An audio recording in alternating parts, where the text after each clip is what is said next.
तो बच्चों अब हमारा लेसन स्टार्ट होता है। चित्रकूट में भरत कैकेयी राज्य में थे, अपने ननिहाल में। अयोध्या की घटनाओं से सर्वथा अनभिज्ञ, लेकिन वे चिंतित थे। उन्होंने एक सपना देखा था, पर उसका अर्थ पूरी तरह नहीं समझ पा रहे थे। संगी साथियों के साथ बातचीत में उन्होंने कहा, मैं नहीं जानता कि उसका अर्थ क्या है, पर सपने में मुझे डर लगने लगा है। मैंने देखा कि समुद्र सूख गया, चंद्रमा धरती पर गिर पड़े, वृक्ष सूख गए, एक राक्षसी पिता को खींचकर ले जा रही है। वे रथ पर बैठे हैं, रथ गधे खींच रहे हैं। अर्थात बच्चों, जैसा कि मैंने पहले आपको बताया था कि राम के वनवास के बाद ही छठे दिन में राजा दशरथ की मृत्यु हो गई थी। उसके बाद उन्हें मंगवाने के लिए लोग यहाँ से सैनिक भेजे जाते हैं। तो भरत कैकेयी राज में थे, अपने नानी के ननिहाल यानी मामा के यहाँ।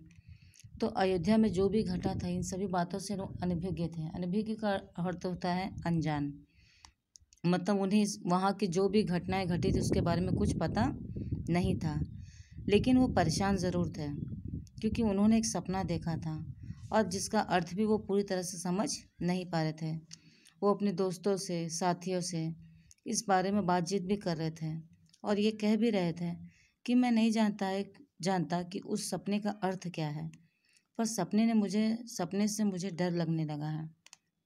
मैंने देखा है कि समुद्र पूरा सूख चुका है, चंद्रमा धरती पर गिर पड़े हैं, वृक्ष सूख गए हैं और एक राक्षसी पिताजी को खींचकर ले जा रही है।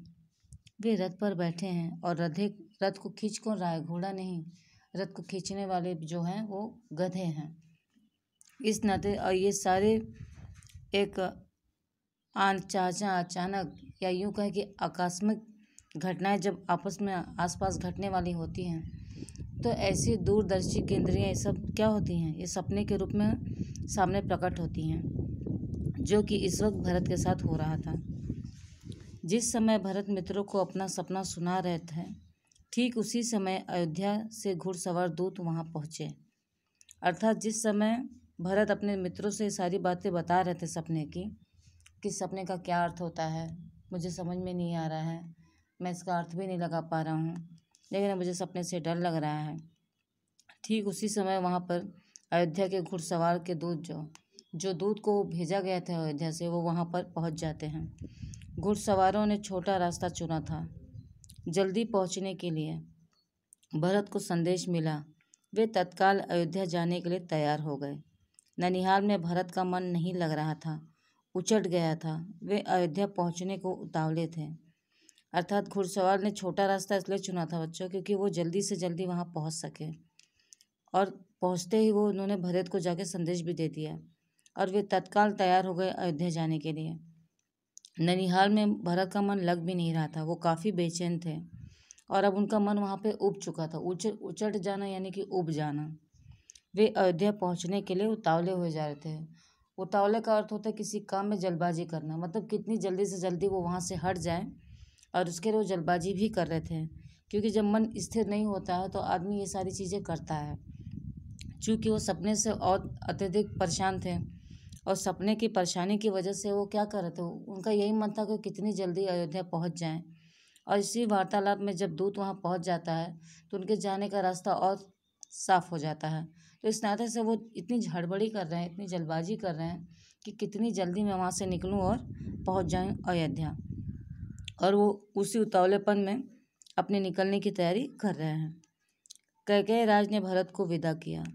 इस प्रकार से कैकेयी राज ने, उनके नाना जी ने, मामा जी ने, कैकेयी राज ने उनको विदा कर दिया 100 रथों और सेना के साथ।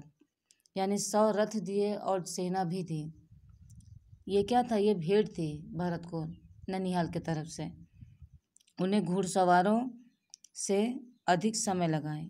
अब इतने अगर 100 रथों और सेना रहेंगी तो उसको ले जाने में तो रास्ता भी लंबा लेना होता है और सीधे सीधे वो जा सके, आसानी से पहुंच सके, तो इसलिए उन्हें क्या हुआ, अधिक समय लग जाता है, चूँकि उन्हें बहुत जल्दी पहुंचना था।